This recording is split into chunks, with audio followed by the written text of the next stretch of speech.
per the VA regulations, I wouldn't even schedule a C&P. As long as it met all the guidelines, it's RFD ready for decision, I'm granting the benefit out the door. What are we looking for in those medical records when it pertains to a link? Identifiable injury, complaint, or diagnosis, right? That was kind of the aspect of what you're looking for in service. File a claim. And a lot of veterans think just because they go to the local VA medical center, get a diagnosis for something, they can go under VBA, Veterans Benefit Administration, the compensation, and file a claim. It doesn't work like that.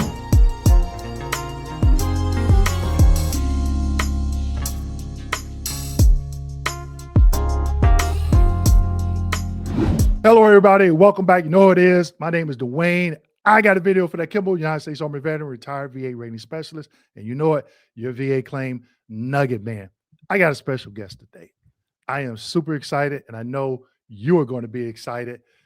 I'm not going to steal his thunder. His name is Kenneth, and he's going to let us know a little bit about what he does, his background, and you're going to be surprised because we're going to do more videos down the road. So, Kenneth, thank you for joining me today. Thank you for taking the time out of your busy schedule to talk about this particular topic.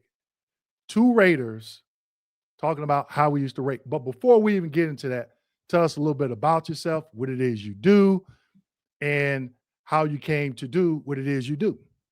Fantastic. Thank you. Thank you. My name is Kenneth Davis, CEO of Veterans for Veterans, and also a co-host of a Prepare to Compete podcast, where we obviously support and educate veterans on a regular basis in regards to all aspects of the benefits. So obviously former VA Raider, also former U.S. Navy veteran. So kind of understand the ins and outs of, all of this stuff in regards to the veteran community.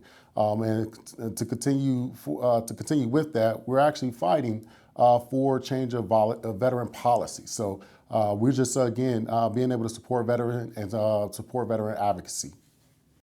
Well, I definitely appreciate you sharing that, Kenneth. Now, you said a couple of things, Prepare to Compete podcast. So you got a YouTube channel where you're talking about the VA claims process. Yes, sir.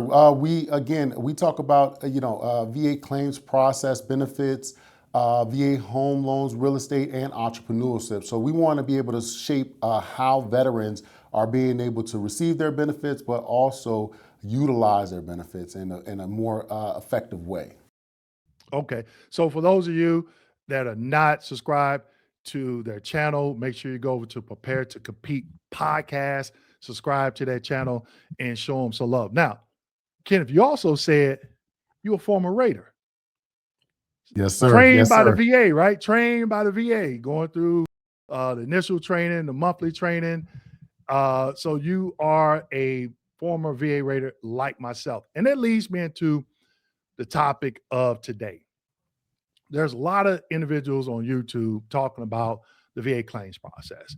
And a lot of people say, well, this is what Raiders want to see.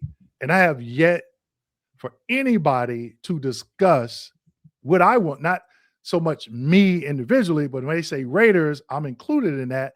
And I haven't found what they said is something that I wanted to see when I rated claims. So we're going to dive into this. When you rated, what are some of the things that you wanted to see from the veteran that helped you to successfully adjudicate that claim, meaning that it was easier for you to say yes opposed to no? Wow, that's a great question. But there were obviously many things that you wanted to see, but there were pretty much three primary ones, right? Event in service, right? That was a really, really huge one. Also, medical evidence within a year. Medical evidence within a year. And when I talk about medical evidence, just to make it an easy adjudication, primary diagnosis, right? And then from there, also a nexus, a medical opinion. Those were the three kind of primary things that made it a very simplistic process to be able to rate very easily.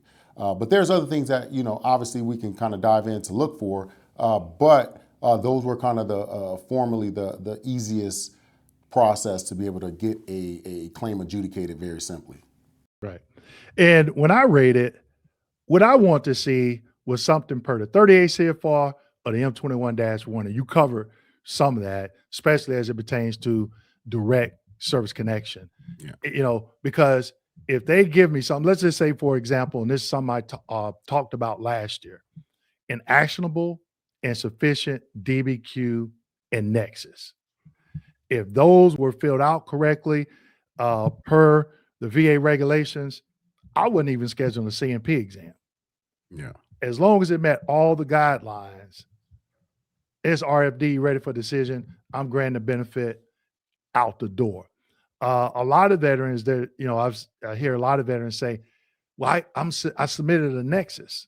And I'm like, where's the DBQ? Because when you understand what goes into a nexus, especially, remember, I don't know how far back you rated, but when they had paper files before VBMS, they still had the paper files, and you get that.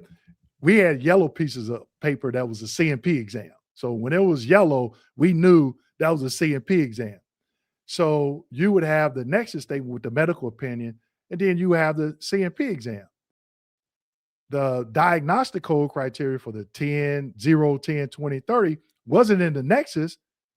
It was in the exam. So I'm like, so if you submit the nexus, yeah, it's sufficient, but I don't know. Okay, do I grant you 10%, 20%? So then I got to schedule a CMP exam without the nexus.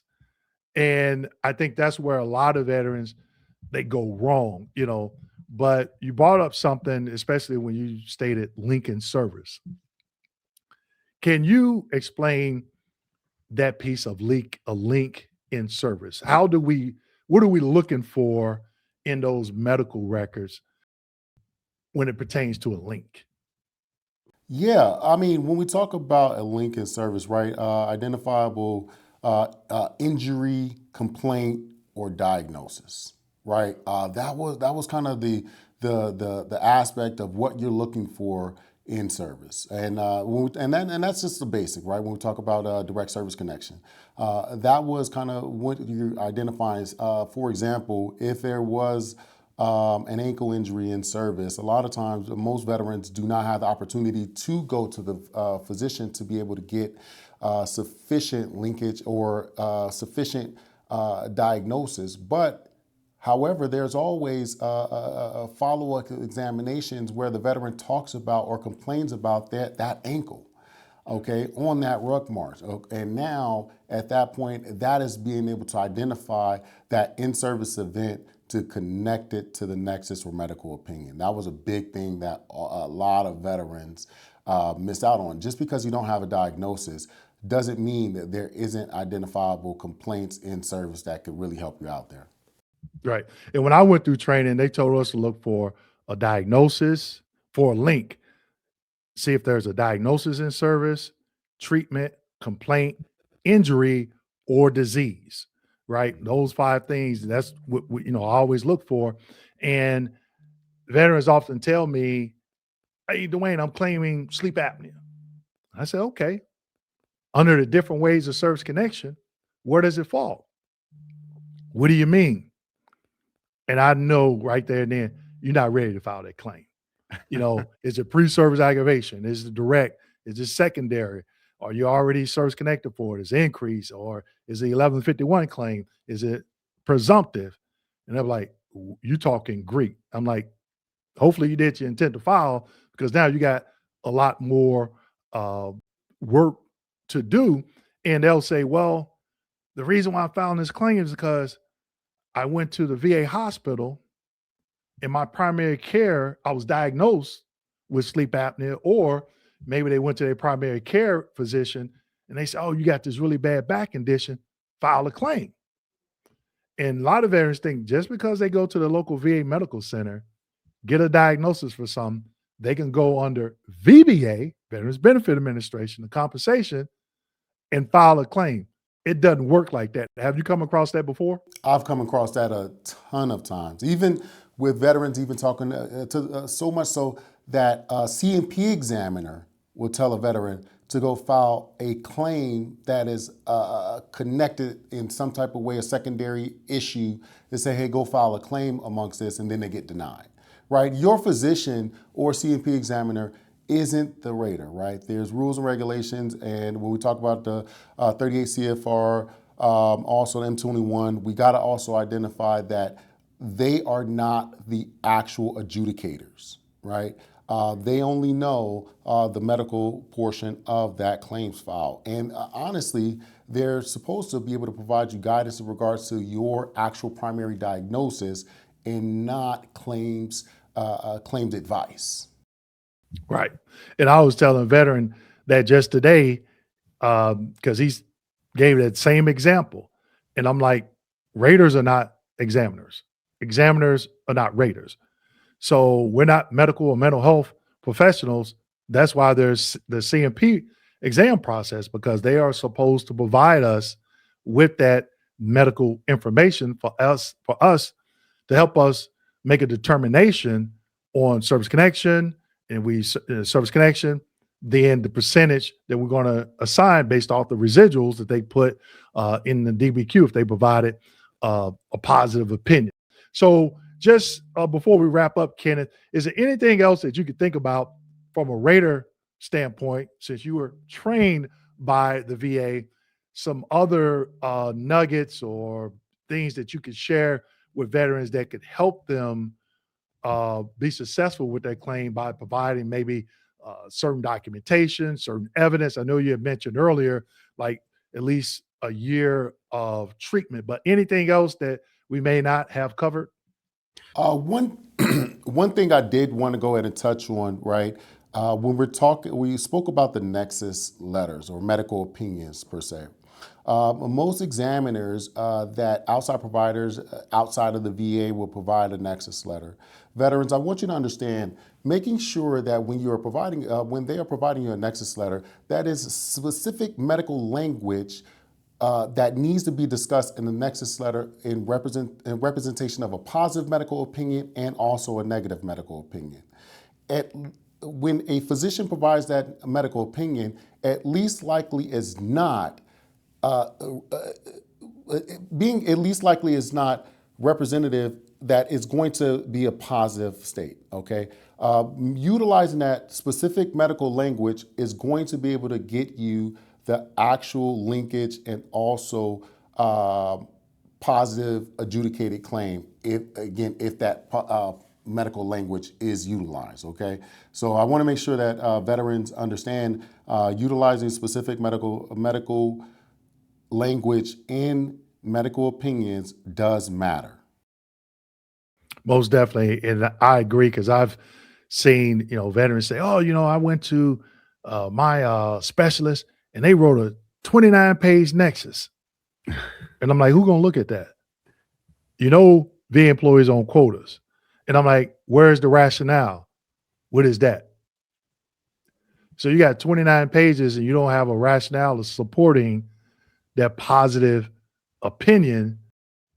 You might be up that creek without that paddle, and that's a place that you don't want to be. So, Kenneth, I definitely appreciate you taking the time out of your busy schedule. And veterans, Kenneth and I, we are going to be doing a video a month. So if it's a specific topic that you want us to talk about as it pertains to the VA claims process, leave me a comment. And I mean topic, not a scenario based on your particular claim. So be on the lookout for upcoming monthly videos, and we're going to be talking about those particular topics from a rater standpoint, because we both rate it. So Kenneth, definitely thank you. With that being said, make sure you like, subscribe, hit that notification button, and as always, share this video with your fellow veterans. Thank you. Thank you, veterans.